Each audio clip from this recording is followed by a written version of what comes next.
So ayan mga idol, mga kamaster. So nandito tayo ngayon sa Sitio Dapdap ano. So may bibisitahin tayong napagawang balon dito dahil sa taginit ngayon, hindi kaya ng isang balon nila doon sa dito sa Sitio Dapdap ano. So ngayon may segundang ginagawa sila ngayon. So bibisitahin natin dahil sa taginit ngayon, medyo hindi kaya ng isang balon.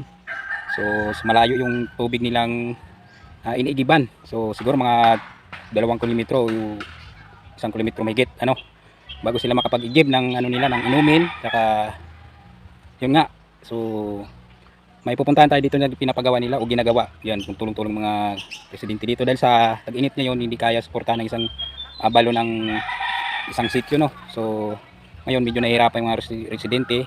Ngayon gumagawa sila ng isang balon para pang suporta no, segunda suporta. Yan ngayon mga idol, pupunta natin mga kamaster sa dito sa ginagawa nila ngayon. So ayan mga kamaster, dito nga tayo yung Sitio Dapdap no. Ito yung una nilang balon ano. So sobrang tag-init ngayon, medyo hindi kaya magsuporta dito sa mga ano no, residente ng Sitio Dapdap, kaya gumawa sila ng isa pang balon ano. So ito yung una.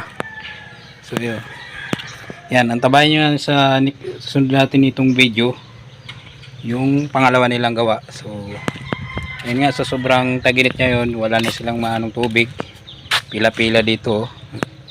So yan, nagpipila yung mga tao dito kasi malayo yung igiban nila. So yung pinaka naiinuman nilang tubig o igiban, so siguro mga kulang-kulang 2 kilometro siguro ang layo no, bago sila makapag-igib. Saka doon pila-pila rin. So kailangan maaga ka pa makawan na pag-igib ano, dahil sa sobrang ngayon ng init ano, at hindi na naulan, so walang makunan silang tubig. So gumawa sila ng sarang balon ano. So yan mga idol.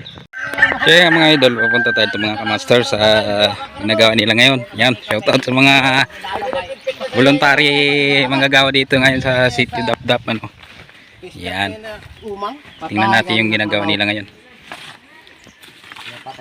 Tinistingan na mo na yun. Ilan ba na lang na mga nagbuang? Sos, ang kumagat sa akin, hayo dako-dako na umang. Umang man. Amoy ng... Si Boss Danny. Sa sobrang kwarisma, nagubra na lang bubon sa tuwan Yan, saan. so tag-init niya yung panahon, another sea. Gawa sila ng balon ano, para may tubig. Yung sipag yung mga voluntary supporter no. Supporters. Kami ha. Maiga pa na pura na siminto. Yan. Pare, ito. Dito yung bali. Away na dito. Di ba gagamay? Dahil hindi kaya ng isang balon na suportahan, gumawa sila ulit ng pangalawang balon para sa residente ng Sitio Dapdap. Ayan, bayanihan sila ngayon no?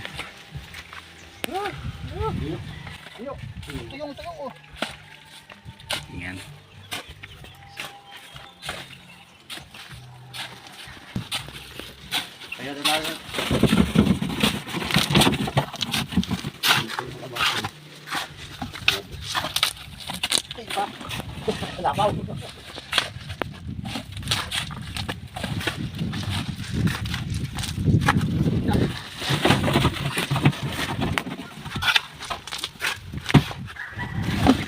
Tubig ang dala nila ng tubig para makagawa.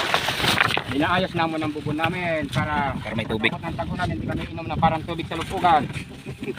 Ay na. Sawa na kami sa tubig na kriminal. Ito mineral. Minera, ano, orange. Orange parang tubig namin. Mahigit pinaka anong sinako ko dito.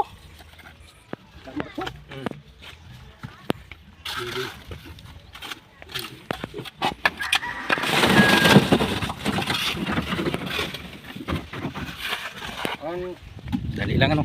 siminto tanga ang sinupunan. Ay pangapot no.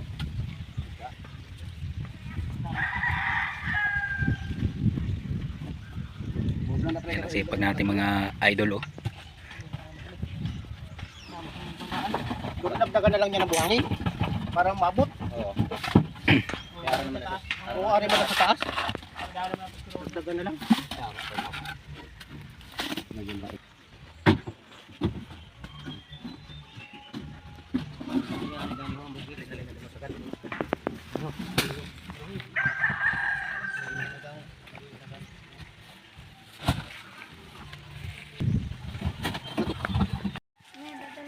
Dalangin Kaya na. naman, halo blocks man. Hari pa may tunga ho.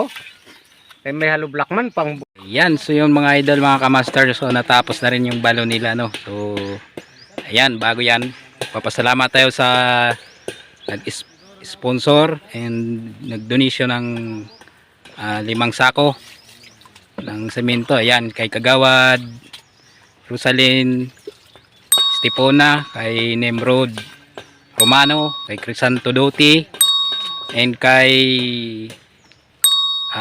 Luta Ramat. Yan, kay Tito Gabutinusa. Yan, shoutout sa inyo lahat. Yan mga nag-donation ng ng semento para magawa po yung balon yan dito sa Sitio Dapdap. Yan, shoutout sa inyo lahat. Thank you and maraming salamat po sa inyong suporta. God bless.